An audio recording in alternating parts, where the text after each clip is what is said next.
Bismillahirrahmanirrahim. Assalamualaikum warahmatullahi wabarakatuh. Alhamdulillahi rabbil alamin. Wa bihi nasta'in wa ala umurid dunya waddin. Assalatu wassalamu ala rasulillahi ajma'in. Amma ba'd. Allahumma salli ala sayyidina Muhammadin al-fatihi lima ughliq wal khatimi lima sabaq nasirul haqqi bil haqqi wal hadi ila siratikal mustaqim wa ala alihi haqqa qadrihi wa miqdarihil azim. Allahumma inna nas'alukal futuh wal munuh wa rusukh wa salahal jasadi wa ruh wa taubatan nasuh. Subhanaka la ilma lana illa ma 'allamtana innaka antal alimul hakim wa la haula wa la quwwata illa billahil aliyyil azim. Rabbi shrah li sadri wa yassir li amri wahlul 'uqdatam min lisani yafqahu qawli. Alhamdulillah, segala puji bagi Allah Subhanahu wa taala yang telah memberikan kita banyak sekali nikmat sehingga kita bisa bertemu lagi Mitra JC di pagi hari yang cerah ini, walaupun agak sedikit mendung, namun ini semua adalah nikmat dan karunia dari Allah Subhanahu wa taala. Maka hendaklah kita agar selalu memuji Allah baik secara lisan, secara perbuatan dan secara qalbi, secara hati. Salawat serta salam mari kita selalu panjatkan kepada junjungan Nabi kita, yaitu Sayyiduna Muhammad sallallahu alaihi wasallam. Fa huwa sayyidul anbiya wa sayyidur rusul. Maka kita termasuk orang-orang yang beruntung karena Allah menjadikan kita umat yang mulia, yaitu umat Nabi Muhammad sallallahu alaihi wasallam. Oleh karena itu, agar kita diakui menjadi umat Nabi Muhammad SAW, agar memperbanyak sholawat. Bahkan dalam sebuah hadis Nabi SAW bersabda, yang paling dekat denganku adalah mereka yang paling banyak membaca sholawat kepada Nabi kita, Nabi Muhammad SAW.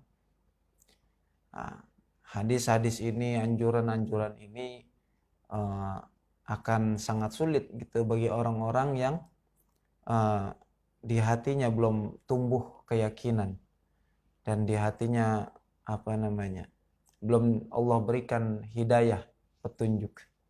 Ya, namun bagi mereka orang-orang yang sudah diberikan hidayah, kemudian diberikan tumbuhnya keyakinan, maka insya Allah akan mudah mengamalkan bacaan sholawat tersebut.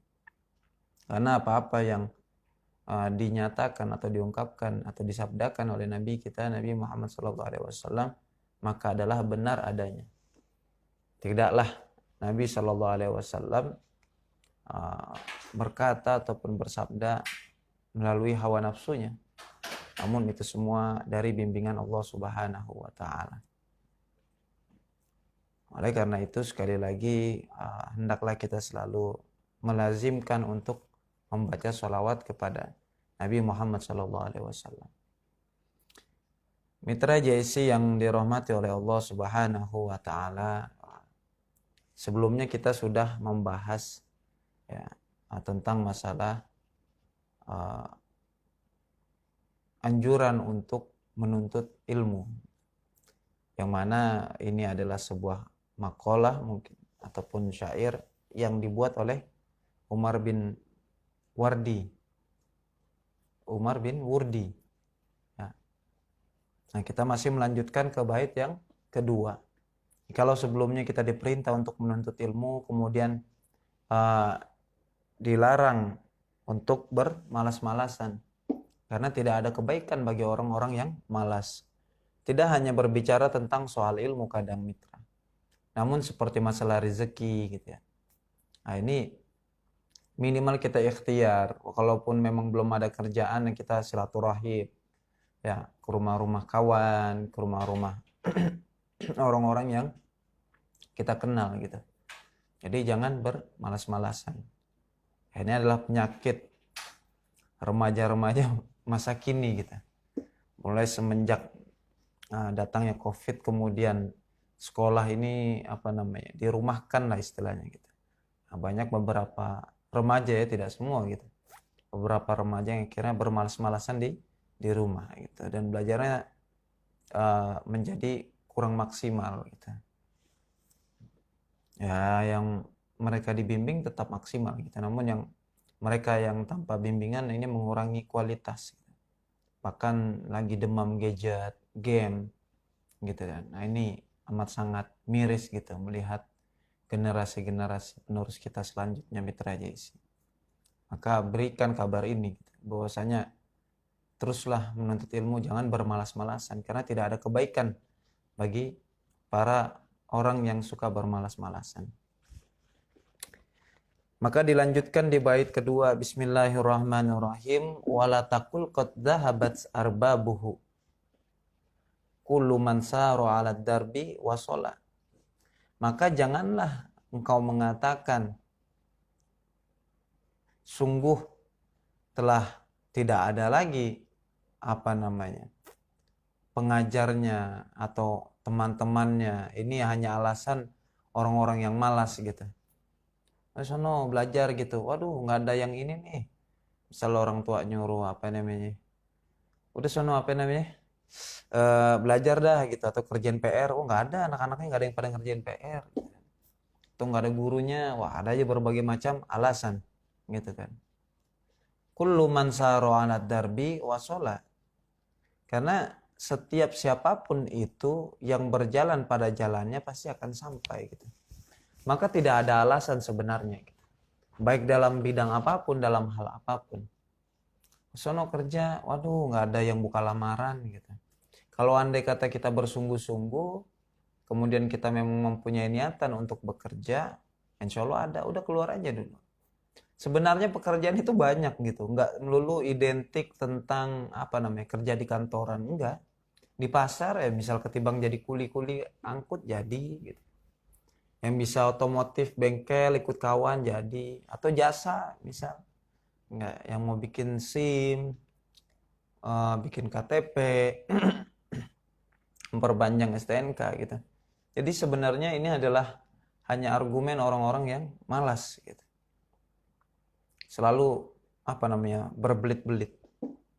Maka dijelaskan di sini, wa iza lam tajid mualliman yuallimuka fala tai'as min talabil ilmi. Maka apabila engkau belum menemukan seorang guru yang mengajarkanmu, maka jangan berputus asa. Qad zahabat arbabuh. Ya. Kita belum menemukan seorang guru. Jadi orang-orang dulu ini untuk menuntut ilmu itu amat sangat sulit. Tidak seperti sekarang gitu. Berapa banyak bahkan guru-guru yang pengangguran kadang juga ada gitu kan. Saking banyaknya gitu mencetak guru-guru gitu. Namun berbeda dengan di zaman dahulu gitu. Amat sangat sulit ketika kita ingin menuntut ilmu. Atau mungkin di beberapa tempat-tempat terpelosok, terpelosok gitu kan, yang di dalam kampung itu sampai ada video bagaimana dia harus proses belajar mengajar kan, menyeberang sungai gitu, terus melewati jembatan yang sudah rapuh, masya Allah gitu. Kita nih yang di kota nih harusnya banyak-banyak bersyukur gitu, karena berapa banyak orang-orang di luaran sana untuk menuntut ilmu tuh mengalami perkara-perkara yang sulit. Nah, bagi seseorang yang belum menemukan seorang guru, fala tai'as, jangan putus asa, min talabil ilim, dari menuntut ilmu. Wala yajuzu laka an taqula inni lam ajid man yu'allimuni fala ata'allamu balil wajibu alaika an tas'a bijuddika.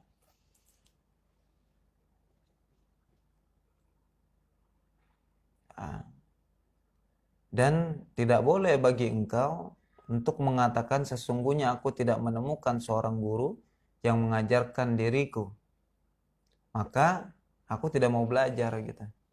Nah, ini pesan gitu untuk para generasi-generasi muda gitu. Jadi tidak ada alasan gitu kita tidak belajar.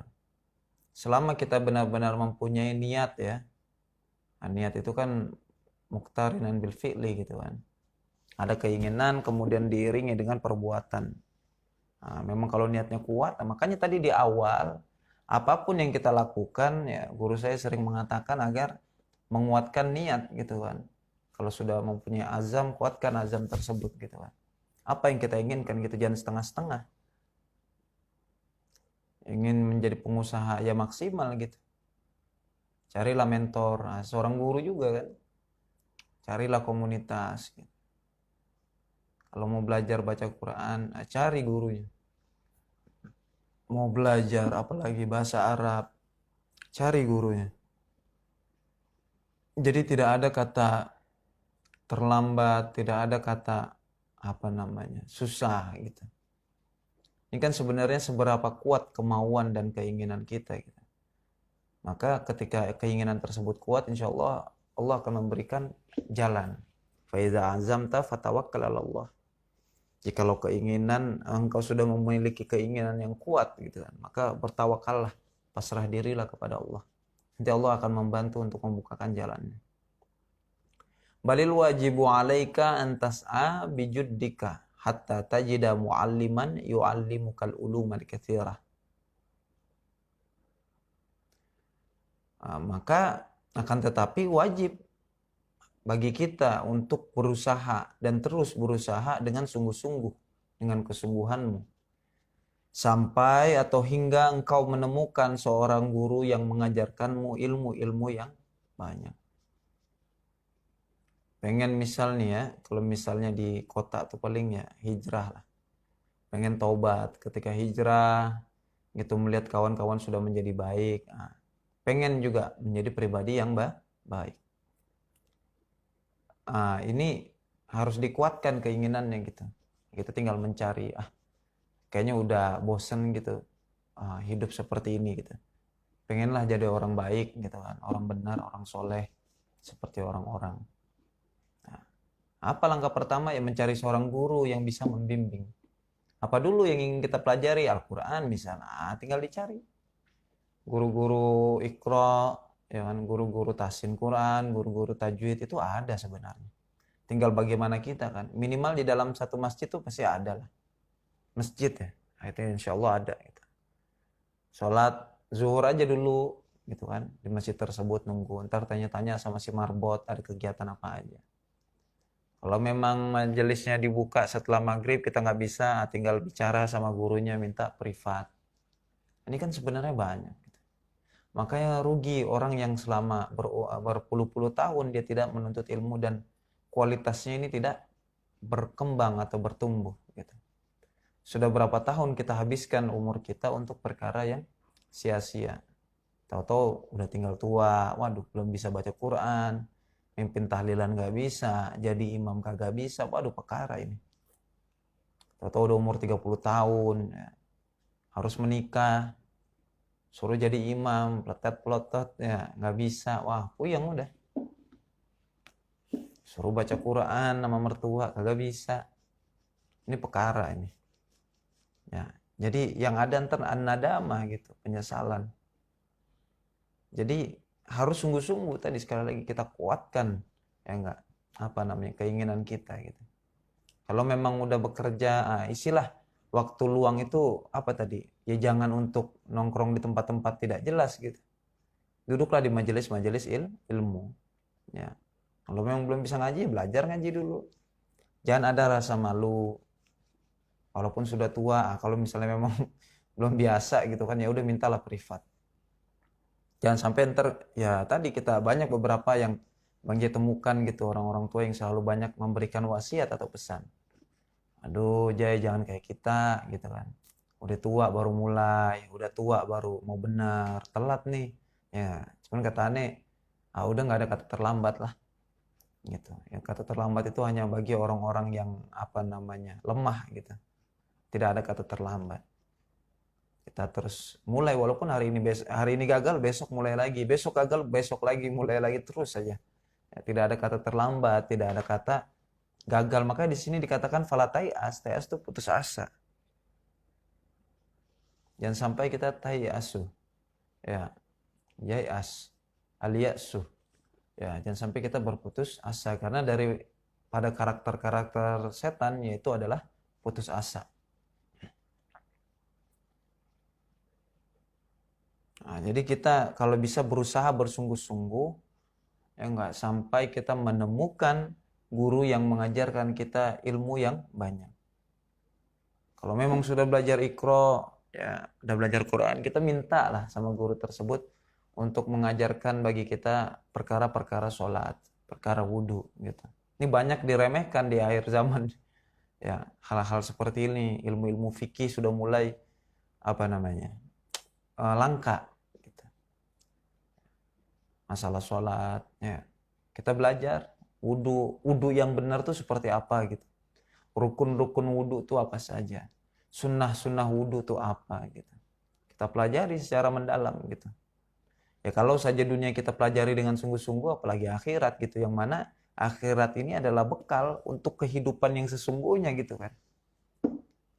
Dunia kan hanya tempat persinggahan sementara saja gitu, halte gitu, turun bentar antar berangkat lagi gitu, bukan tujuan akhir. Ya untuk halte saja kita pelajari, kita bangun haltenya sebagus mungkin gitu kan. Namun kampung kita di rumah tetap aja segitu-gitu aja kecil gitu. Bahkan ada yang nggak punya rumah mungkin di kampung gitu kan. Nah, kita dilahirkan ke dunia ini untuk mencari bekal. Maka disebutkan ad-dunya mazra'atul akhirah. Dunia ini adalah ladang akhirat gitu. Maksudnya ladang untuk mencari pahala, untuk mencari bekal untuk kehidupan akhirat. Sering-seringlah kita bertemu dengan orang-orang soleh gitu, orang-orang yang memiliki hati-hati yang bersih. Maka kita akan mendapatkan penjelasan dan juga pencerahan bahwasanya hidup kita ini untuk beribadah, hidup kita ini untuk mencari bekal. Harus kita sering-sering gitu. Kalau memang tidak bisa bertemu dengan orang-orang soleh, minimal mengingat mati lah. Ya, itu paling minim 70 kali lah dalam sehari mengingat mati. Ya nanti kalau sudah mati, apa yang harus kita lakukan? Nah, kita mendapatkan kabar-kabar tersebut dari para ulama tentang keadaan atau kondisi alam barzakh. Wah, nanti ditanya malaikat, kemudian kalau orang-orang soleh begini, orang-orang yang tidak soleh seperti ini, keadaannya di barzakh, itu baru di barzakh. Ya, sambil menunggu hari kiamat beberapa tahun kan. Ini kalau puluhan tahun, kalau ratusan tahun, kalau ribuan tahun, wah, sakit gitu. Kita bokek sehari aja udah pusing gitu kan. Nggak ada uang, itu udah panik, wah mau ngapain. Nah itu bukan siksaan, itu sebenarnya hanya sekedar bokek gitu. Apalagi berupa siksaan fisik gitu di alam barzah. Waduh, nggak kebayang kan. Nggak kebayang. Dan berapa tahun lamanya gitu. Maka ayolah bersegera kita menuntut ilmu agama, mencari seorang guru yang mampu mengajarkan kita ilmu-ilmu agama. Nah, dasarnya 3, yaitu fikih, tauhid, ya. Kemudian fikih, ya, kemudian tasawuf. Tauhid tersebut mengajarkan kita tentang masalah keimanan kita kepada Allah, kepada Rasul, kepada malaikat. Kemudian Rasul ada berapa banyak, Nabi ada berapa banyak. Kemudian apakah wajib kita mengimani semuanya, kemudian menghafalkan. Gitu.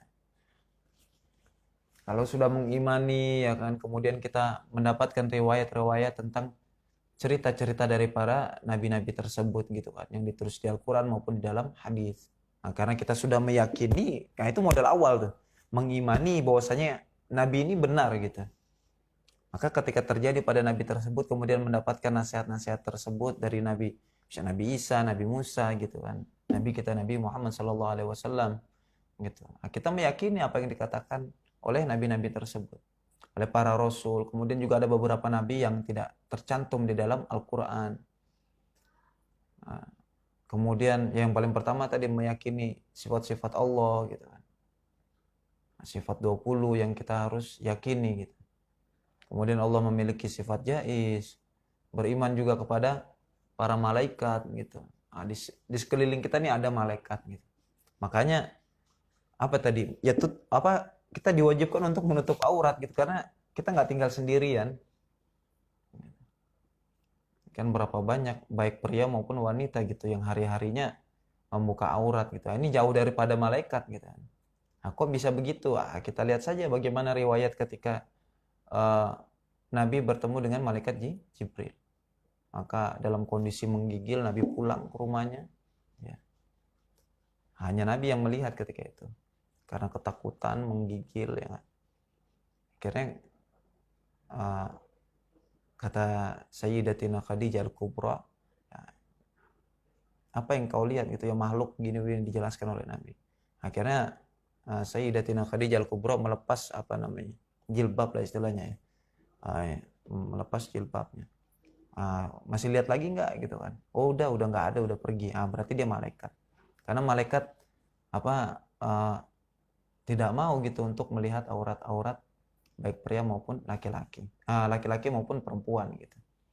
Jadi orang yang selalu menutup auratnya, kemudian menjaga wudhunya, Masya Allah, akan selalu dikelilingi oleh malaikat. Insya Allah apa namanya, diberikan keselamatan, kemudian memohonkan istighfar bagi orang tersebut. Nah, kemudian juga beriman kepada qada dan qadar gitu kan. Kita punya rencana, gagal lagi, udah ketetapan Allah. Tugas kita adalah berikhtiar, tugas kita adalah berusaha gitu. Hasil Allah yang menentukan. Kalau memang sudah Allah tentukan kita untuk sukses, sukses. Bukan kita sekali lagi yang menentukan gitu. Kita hanya berusaha, kemudian berhusnuzon kepada Allah. Ana inda dzanni abdi bi. Aku tergantung prasangka hambaku. Jadi jikalau kita yakin sukses, insya Allah akan sukses gitu. Tapi jikalau memang benar-benar tidak sukses juga, tadi kita harus mengakui ada yang lebih berkuasa, ada yang lebih apa namanya, memiliki kekuatan di atas segala kekuatan. Allah yang memiliki kekuatan tersebut. Berapa banyak akal-akal atau logika-logika manusia yang dipatahkan gitu, yang kadang sampai tidak masuk akal, kok bisa begini. Nah inilah tadi Allah memiliki kehendak. Nah itu tadi ilmu tauhid. Kemudian ilmu fikih, bagaimana kita tata cara beribadah. Bagaimana wudhu, kemudian wudhunya Nabi itu seperti apa. Kemudian apa namanya, ada nilai apa yang dikandung dari wudhu tersebut. Kemudian sholat, apa saja aturan-aturannya. Sedangkan ketika kita bekerja saja kita harus memiliki apa tadi? Harus mematuhi peraturan-peraturan yang dibuat oleh sebuah perusahaan. Apalagi kita tinggal gitu di buminya Allah gitu. Nah ini kan nggak boleh sembarangan. Kita kadang apa namanya, suka lupa gitu. Makanya disebut anas ya, nasyayansa. Ya manusia itu karena sering lupa gitu. Kita kadang suka lupa gitu. Oh iya, kita kan tinggal di bumi ya Allah gitu. Kita harus ikut aturannya Allah gitu. Allah perintahkan sholat gitu kan. Yang apa namanya, diperintahkan kepada Nabi kita, Nabi Muhammad SAW. Maka Nabi kita ini apa namanya, wakilnya Allah gitu. Kita ikuti saja gitu. Harus diikuti. Ya, diperintah sholat, zakat, puasa ya sudah harus gitu. Dimanapun kita tinggal pasti ada aturan. Tinggal di rumah orang, ada rumah satu keluarga yang memang biasa bangun pagi, ada juga satu keluarga yang memang nggak biasa bangun pagi gitu. Ya udah ikutin aja aturannya gitu kan. Kok nggak ada yang bangun pagi-pagi ya? Oh, berarti memang kayaknya bangunnya mungkin jam 10 aja, sudah gitu kan. Nah, jangan kita ketepuk di apa namanya, dapur orang gitu kan. Nah, kalau yang biasa bangun pagi, wah kita jangan berani-berani bangun siang gitu kan. Kita setiap segala tempat itu ada aturannya. Nah tadi, makanya belajar fikih gitu. Kemudian selanjutnya belajar tasawuf gitu, ilmu tasawuf yaitu masalah adab, akhlak. Bagaimana kita memuliakan manusia, sampai hewan sekalipun gitu. Kemudian yang paling khusus adalah Allah Subhanahu wa taala. Memuliakan hewan, manusia, teman gitu kan. Bagaimana kita bersikap, kemudian bagaimana hati ini diolah agar menjadi pribadi yang qanaah gitu kan. Selalu apa namanya, bersyukur, selalu merasa cukup. Nah itulah tadi kita harus mencari seorang guru yang bisa mengajarkan kita berbagai macam ilmu yang banyak. Jadi jangan cuma satu gitu, jangan puas. Walau antadhaba ila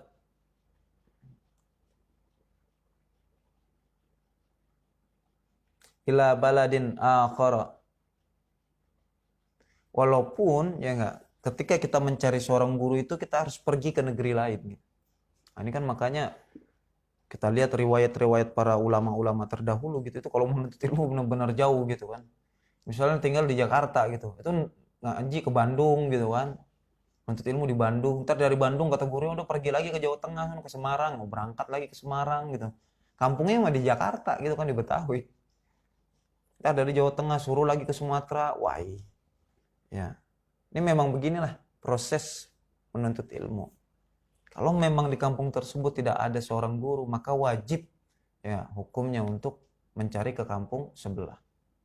Gitu. Bahkan ini dijelaskan di matan Zubat gitu. Maka tidak ada alasan gitu untuk tidak menuntut ilmu gitu. Orang karena segala amal ya enggak tidak akan diterima gitu. Waman bi ghairi ilmin ya'malu a'maluhu mardudatun la tuqbalu. Nah gitu kan. Dalam matan Zubat. Barang siapa yang tanpa ilmu dia beramal gitu, maka amalnya ini akan tertolak gitu. Tidak akan ada nilai gitu. Karena tidak ada ilmunya gitu kan. Syarat untuk agar bernilainya sebuah amal adalah dengan ilmu. Tanpa ilmu ya sia-sia gitu. Jadi kesalahan orang-orang yang jahil gitu karena tidak menuntut ilmu. Kesalahan orang-orang yang menuntut ilmu adalah tidak diamalkan gitu. Kesalahan orang-orang yang mengamalkan ya tidak ikhlas gitu. Nah, ini kan ada fase-fasenya. Jadi tetap diperintahkan kalau memang di tempat itu tidak ada seorang ulama atau guru gitu, maka tetap harus pergi ke kampung sebelah. Maka perintah menuntut ilmu ini adalah perkara yang wajib. Talabul ilmi fariidatun ala kulli muslimin wa muslimatin. Lianna man saro ala darbi wa shola. Karena siapapun orangnya yang berjalan pada jalan, yang maksudnya memang jalan menuntut ilmu, wa shola pasti sampai. Yang pengen jadi pengusaha, memang jalannya di jalan pengusaha gitu, komunitasnya pengusaha, kemudian hari-harinya diisi dengan berjualan, berdagang, nah itu pasti sampai ntar jadi pengusaha beneran gitu. Nah kalau yang penuntut ilmu ya pasti ntar jadi alim, jadi orang yang pandai gitu.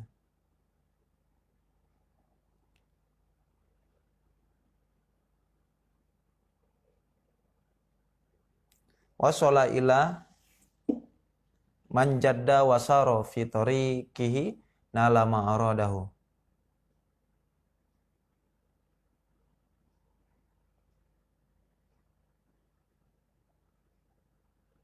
Maka barang siapa yang bersungguh-sungguh dan berjalan pada jalannya, insya Allah dia akan mendapatkan apa yang dia inginkan, apa yang dia cita-citakan. Nah, ini rumus gitu. Jadi apa yang ingin kita cita-citakan, apa yang kita inginkan, yang kita harus fokus. Kuncinya adalah fokus. Ya, orang-orang sukses itu karena fokus ya. Jadi tidak ada goyangan kanan kiri, omongan kanan kiri, tetap aja jalan aja terus di jalannya gitu sampai pasti. Ya, nggak banyak berhenti gitu kan, nggak lama. Kayak ada istilah jalan tol kan begitu. Jalannya lurus aja, fokus tuh, nggak ada pedagang di sono mah, nggak ada lampu merah, nggak ada. Nah, coba kalau jalanan umum kan, ada lampu merah berhenti lagi. Ntar belum ada kerusakan jalan, aduh muter lagi. Belum ada pedagang mampir dulu gitu kan. Kalau jalan tol nggak fokus. Nah, ini konsep jalan tol gitu. Orang-orang yang fokus pada jalannya insya Allah sampai. Dan dia akan mendapatkan apa yang dia cita-citakan. Maka ketika kita sudah bercita-cita, maka kita cari beberapa item-item yang untuk meloloskan atau menyukseskan cita-cita kita gitu. Jangan sampai ya kita hanya sekedar bercita-cita. Jadi kalau cita-cita tanpa amal itu sebenarnya ya istilahnya angan-angan aja lah, ngayal atau ngagul.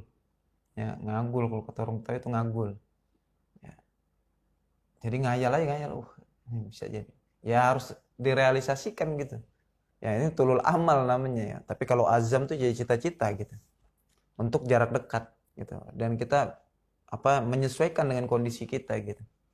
Kita dikasih badan yang besar gitu. Jadi instruktur olahraga lah, gym. Nah, ini kan sesuai gitu. Ya. Dan pun tidak menutup kemungkinan badannya kecil pengen jadi instruktur gitu kan. Nah, bisa juga asal sungguh-sungguh dan fokus. Nah, jadi kesimpulannya adalah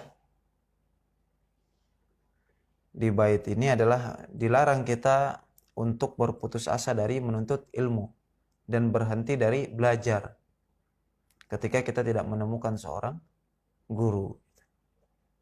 Tetapi wajib bagi kita untuk terus melanjutkan di dalam usaha-usaha kita.